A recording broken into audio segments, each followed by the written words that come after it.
What's up, my guys and geeks? Percy Jackson and the Olympians is getting a TV series coming to Disney Plus, being headed by Rick Riordan, the author of the series. So we're finally going to get a faithful adaptation of these books. Praise the Lord!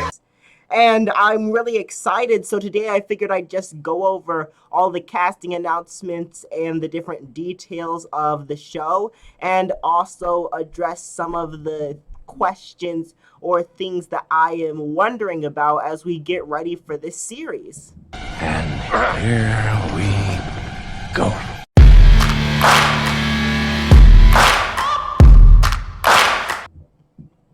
Alright, if you go on to enjoy this video, be sure to give it a thumbs up, subscribe, and hit that notifications bell to be notified the next time I upload an awesome video.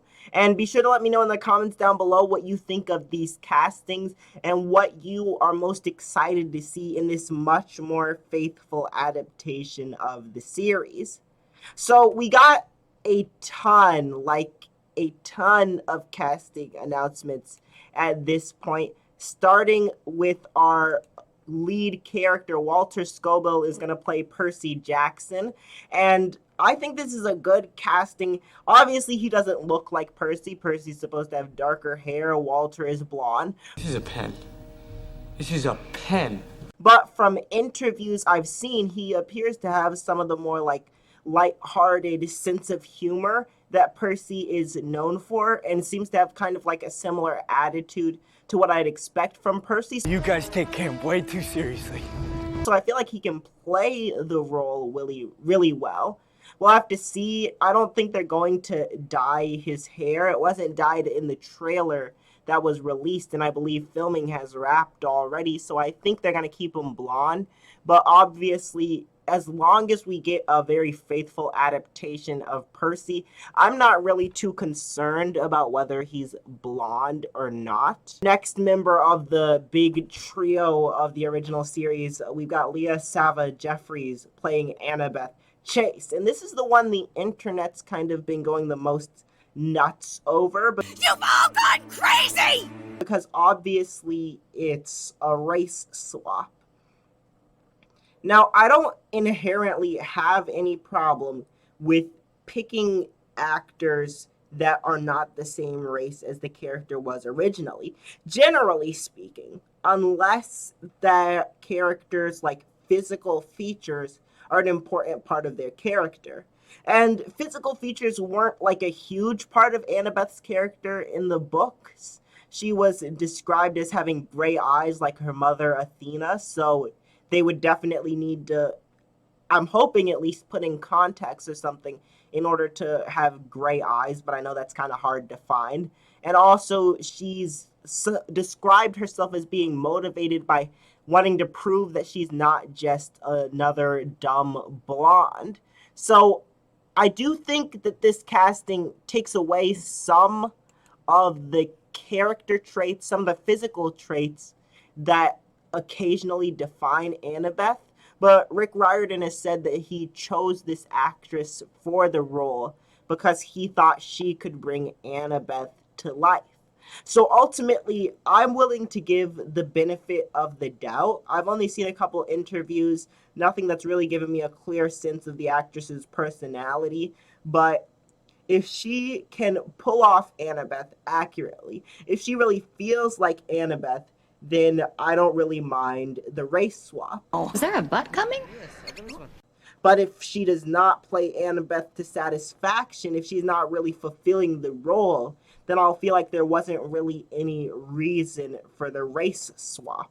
But overall, I'm just optimistic. I think she'll end up doing a good job. I'm pretty trusting of Rick Riordan, so I'm hopeful that the series turns out well and that she does play her role well and she really feels like Annabeth.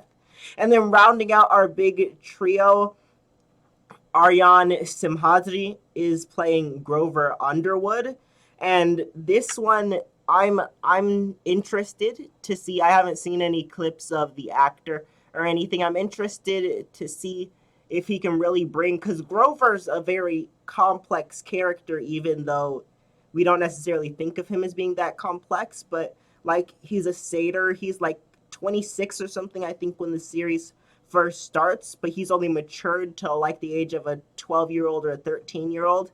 So he's had all these experiences, he's had all these failures, he's had all these ups and downs, and he has like this big desire to go out and search for Pan, but he's also like only got the maturity of a 12-year-old. Quite the dilemma. So if this actor can balance that, I'm all for it. I haven't seen anything of this actor's, so I can't particularly formulate an opinion on him. But moving on, we also got a ton of other castings: Dionysus, Chiron, Sally Jackson, Gabe, Electo, Mrs. Dodds, Zeus, Poseidon. I don't know. He doesn't give me quite Poseidon vibes. Poseidon's always to me gonna have to have like a bigger, like kind of bushy beard. The beard. A beard. Except that beard. Yeah. I mean, and beard.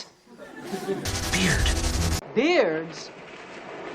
If he grew a beard for the role, then I'd love to see that. I'm not opposed to a beardless Poseidon, but I don't know. For me, it's just like a pet peeve, you know. I don't know. I can't imagine Poseidon without the beard. So I don't know. Cuckoo. And then we've got Luke Castellan. This is probably like the most significant casting aside from the main trio, because Luke is, for those who haven't read the books, just know Luke is a very important character throughout the 5 books and a very prominent character, and will have to play some very like significant scenes. So I think I've seen this actor in a couple of projects, never like anything that super stood out to me, but from what I've seen, I think he has the capacity to play Luke. I don't particularly have anything against the casting choice there. Luke's supposed to be blonde in the books again, but we haven't really gotten any of these actors having like accurate hair color, so that's not a big deal to me. And then we've got Hermes, Hades, Hephaestus, Ares, Echidna, Medusa, Clarice, Nancy Boba Fett. That's it. I do find it interesting that we've got castings for characters like Nancy, Boba Fett, and Clarice, even though Clarice is like a more significant character, but like characters like these, but we don't have like an Athena or an Artemis or some of the other gods. But you know, I guess we'll just have to wait and see who's going to be cast in those roles. You just have to keep waiting. But I'm really excited for this series. I think just the important thing is they have to be faithful to the books. Because honestly, the complaint with the movies is just that they weren't adaptations of the books. They vaguely took the name Percy Jackson, took the names of the other characters, put them into this story, and then basically just, like, as loosely as possible, followed the rough outline of, like, the summary of the plot of the books. So I really want to see the fight with Ares. I want to see Echidna and the Chimera on the top of the St. Louis Arch going up against Percy. I want to see all these different scenes and moments we didn't get to get from the book, we didn't get to get in the movies that are from the books. I really want this series to do awesome. I'm very hopeful for it. My one reservation is that it's on Disney Plus, and Disney does not have the greatest record with TV shows. A lot of times I feel like their shows just don't land. They start off strong. A lot of the Disney Plus shows start off strong. Even like the Marvel Disney Plus shows, a lot of them start off strong, but they don't land. So I'm really hoping that Rick Riordan will be given the ability to control this project to the extent that he's able to allow this show to land. And I certainly hope it's a more faithful adaptation, like One project that I can think of that started off on Disney Plus as a faithful adaptation and then deviated wildly is the Mysterious Benedict Society. First season was like almost an exact adaptation of the first book. Then they get to the second season and like the central plot's not even the same. And they introduce all these different characters and stuff. So I'm really hoping that Rick Riordan will be given control of this. He'll be able to make sure that it's basically just him taking the words out of the book and putting them on the screen for us. And if he can do that, I think this is going to be an amazing project, and I cannot wait. Glad that they finished filming it and all before the whole Hollywood shut down, because no idea how long that's going to go on, as long as the writers and actors need it to go on before they get properly compensated and their issues are resolved. But at least we can look forward to this project and not have to worry about filming being delayed. So, all right, those are my thoughts and a bit of an update on the Percy Jackson TV series coming to Disney Plus in the future. Let me know in the comments down below what your thoughts are on this series, how excited you are, what's your favorite like moment from the first book that you can't wait to actually see get represented properly on the screen. And if you enjoyed this video, be sure to give it a thumbs up, subscribe, and hit that notifications bell for the next awesome upload. If you want to see my thoughts on the actors and writers strikes in Hollywood, you can click on this side of the screen. And if you want to see me react to all the new castings for James Gunn's Superman Legacy, then you can click on this side of the screen. But you've only got 3 seconds because this video is about to end. Adios!